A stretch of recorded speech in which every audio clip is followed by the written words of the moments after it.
Well, hi everybody. I feel it's only fair that since I asked you for a final video that I create one for you too. And I wasn't planning on doing it so that I'm just this little tiny thing down in the corner, but I could not think of a better way to explain the problem that I saw everybody having with the appreciative inquiry final module. And I really want to make sure that everybody understands exactly what I was having you do.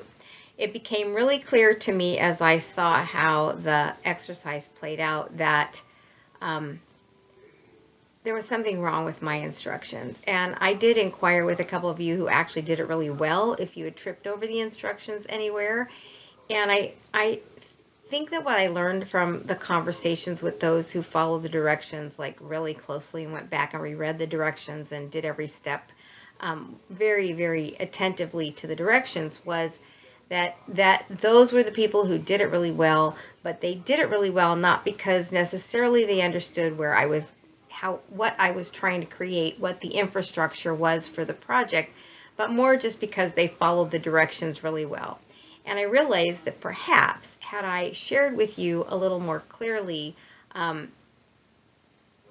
how all of these steps led up to a particular actual example of how we do qualitative research, that you might understand better what I intended. And it isn't important right now. It isn't important right now that anybody go back and redo it. It's only important to me because you're grad students that I take the opportunity to explain this to you. So the Appreciative Inquiry project was an actual research project. Normally what would happen is there would be one researcher, let me come down here, and they would go out and they would do all these interviews and they would get all these different comments on the subject. And we're just going to look at those and think that those are all the comments from the researchers' interviews, all of them, and they would be in a big pile. And then what they would do is they would look at this big pile and they would see the ones that repeated over and over again, and they would make piles like this. I guess I actually should have done this.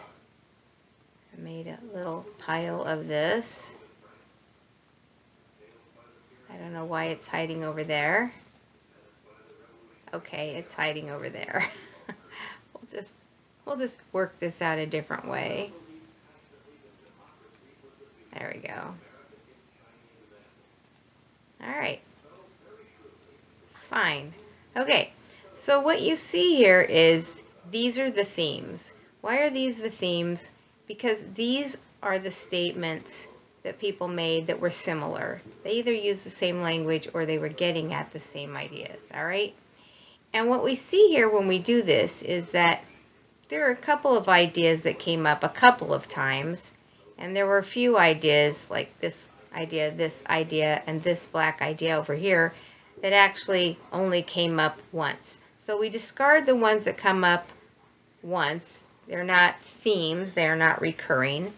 And then when we look at the density of these three ideas, and that these just came up a couple of times, for our purposes, we're just going to let go of the ideas that came up twice. We'd have to do twice as many or 3 times as many interviews to find out if these were actually legitimate themes, to see if they came up more. But what we can see really clearly is that these are ideas that came up a lot. That's if you had one researcher or one research team doing all the interviews, but that is not what we had.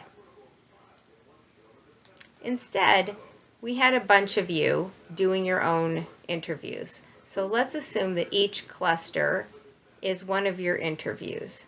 Okay, so then the first thing I asked you to do was to pull up the themes that came out of your own interview. All right, so let's see if I can do this.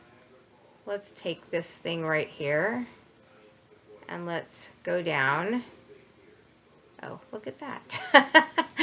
Okay, so I separated that out, and there's only one theme there, right?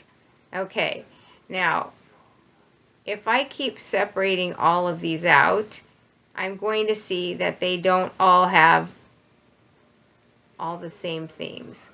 So here you've got this one down here that had the two reds were both in that interview, and the two, which makes it even less likely that they're a common theme, and the two browns. So you've got that brown theme and that red theme. And let's see, you've got a green in that pile, but we discarded it. And we discarded it because there was no other green to go with it. So it wasn't a theme in that interview. All right, you follow me? It wasn't a theme in that interview. Now I wonder if I can figure out how to erase this. Yeah. Ah. Okay, you guys, thanks for bearing with me. I'm trying to figure this out as we go. All right, so hopefully you understand that what I've done now is I've taken each of these, each of your interview with all the points that your interviewee made, and I've asked you to identify the themes in your own interview, okay? And then once you've done that and you posted it, then I asked for you to look across all the interviews and identify what you see as recurring themes. All right, so what you should have done was something like this. Of course, you're not doing it visually. And that thing moves, unfortunately, but there's another one you can see that's down here underneath my picture. All right, and then you would have come over here. Let's see if I can change the color of it so you can follow it. All right, and you would have, you know, maybe you would have done something like this. You would have identified this other blue theme. All right, so ultimately what we would end up with, hang on, Sloopies. I gotta get rid of this now.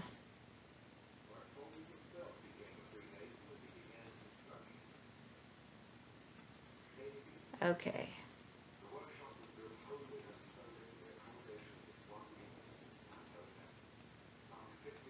All right. Well, we're almost back to where we're going. Okay, fine. Ultimately, what we would have come up with were these three piles or something very close. And the reason that I had you do that, which was to look across the group to see where you saw things that popped up multiple times, like here it is. Oh, I see, look, that's 3 different people, or in this case, actually, it's 4 different people. Again, there's one hiding behind my picture here. But you could see, oh, look, that came up 4 times. That's a theme. And you can see this one. Look, that one came up. That one came up 3 times. Maybe that's a theme. Oh, and look at all these blue ones.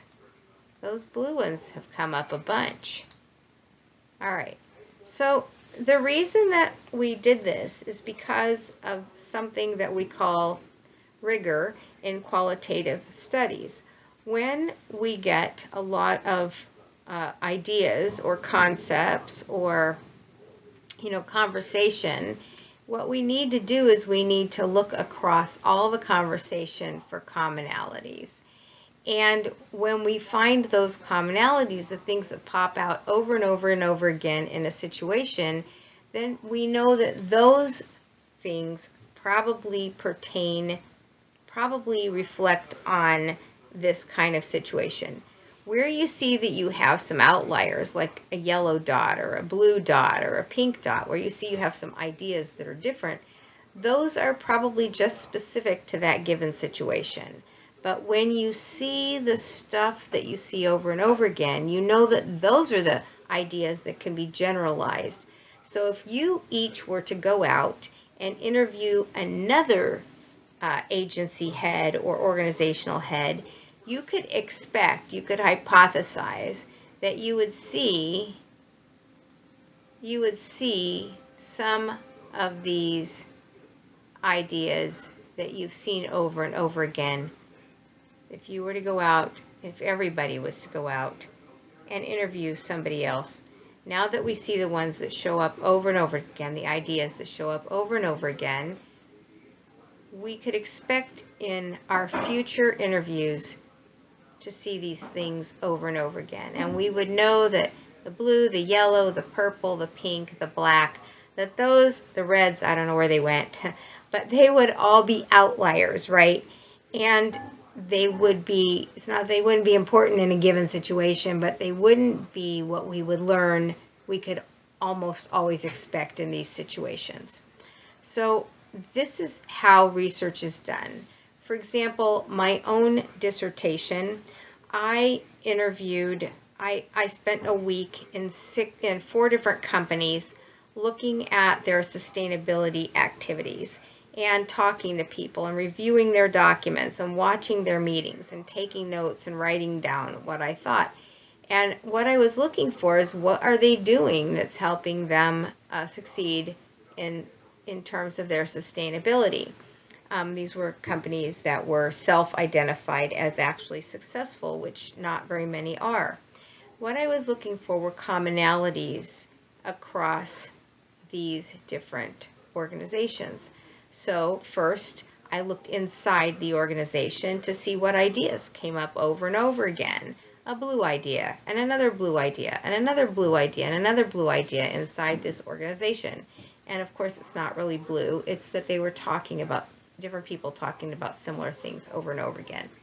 And then I looked across my 4 organizations to see which of these ideas that popped up over and over again happened in all of them, across all of them, and weren't just circumstantial to that organization. So this is the way that we do research.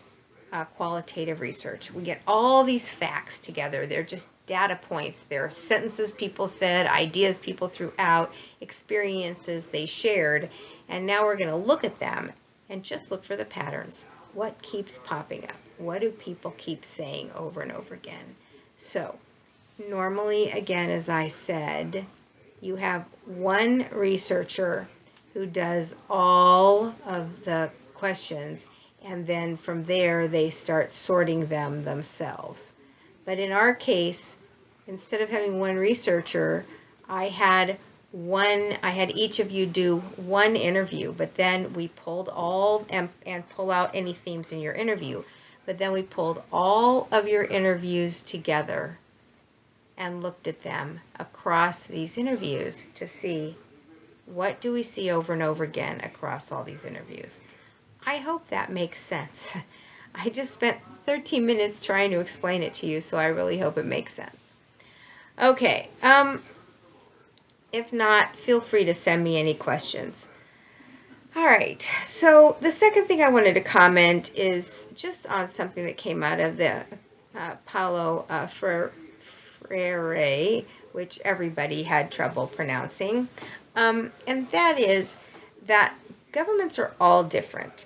The government where he, at the time that he worked, basically had a reputation for being an oppressive regime, and he was very focused on how oppressive government was, and the way that he tried to help the community in part was to help them have a voice in opposition to this oppressive government. But what I want to say is that if you think about it, not all governments are the same. Some are much more clued into their citizenry and do a better job of appreciative inquiry with their citizens than others. Think about Canada's reputation, for example. It happens to have a reputation of being very citizen-oriented. There are many, many state and regional and local governments as well, and there is a this is a generalization, but it is often true that the smaller the government unit, the closer it is to the people. In other words, municipal government tend to be more responsive to the people, because the people who live in the town probably know the council people and the mayor, have some ability to speak with that person in person, as opposed to very few of us have ability to speak directly to the President of the United States or even to our own Congress people sometimes. So I guess what I'm just asking is don't generalize too much, but be prepared to check out the government's partners and how they handle the input from their citizenry before you judge them. Okay, now I just want to say a few thank yous. First of all, thank you so much for your patience with the technology. I couldn't even imagine being you guys in the class the first week while there were a million pieces in there and they were disappearing and reappearing and everything as you're trying to work only where I asked you to. It must have looked like walking through a house of mirrors, and I know that it's enough to start in an online class and deal with technology that's working. And it was an amazing thing that you guys were also patient with me and with the technology while I was getting it fixed. Secondly, I don't know if any instructor or faculty members ever told you this, but we kind of look every semester at the outcomes of our classes. We tag certain assignments inside the class, and then we look at them from semester to semester to see how people are doing across these points of, I don't know, you could call them like a plateau level where you've learned a few things and then you bring it together. And I have to say I'm anticipating the conversation with my colleagues when I share what happened in this class, because you guys were consistently good across the entire class. There was only a couple of people who did not participate as much as the rest of you, and I don't even fault them, because everybody does the best that they can in a 6 weeks compressed course, and sometimes people just can't get it all done. But even the people who had that problem, when they finally caught up, the quality of their conversation was pretty darn good. And so I just want to say this is probably the best online class caliber-wise across everybody I have ever had. And I appreciate you guys for really taking the time and the energy and struggling around with hard readings in a very short period of time. You guys rock, and I mean it. Okay, let's see. I wanted to say that it is too late, I believe, to take the official evaluation. So if you didn't do that, you missed it, but it is not too late to take the unofficial evaluation. And so I would appreciate it if you would go back. I think 8 of you have taken it. There are twice that many of you in the class, and I would really appreciate it if you would go share with me, particularly because this class is a hybrid, and what I mean by that is it's a cross between my monkeying with the class and Dr. Barang Furui, who originally put the class together.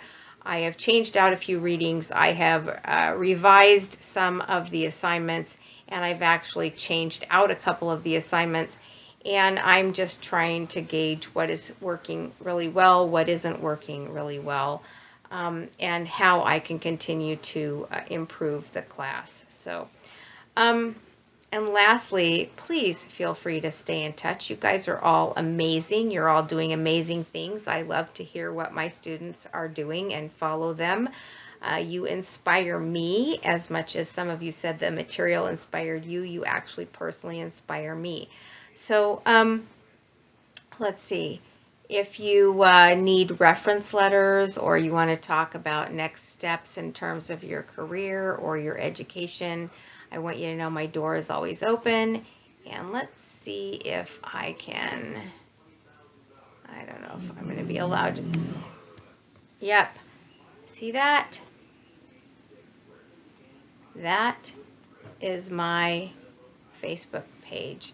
And there are lots of conversations about community development, ethics, issues, politics, and I have many, many, many students who hang out there with me. I think at this point, I've been doing this for 8 or 9 years. I have about 1,700 plus people on my wall. They don't all participate. A lot of them lurk. Nobody trolls because I kick them off for trolling. But the only rule on the wall is you can have any opinion you want. You may not insult another poster. That seems to work pretty well, and the conversations are pretty interesting. Anyway, I want to tell you again, thank you. I hope you guys all have a wonderful, wonderful rest of your summer. I know some of you are going on to another summer school class. I hope you are taking the few days between the classes to breathe.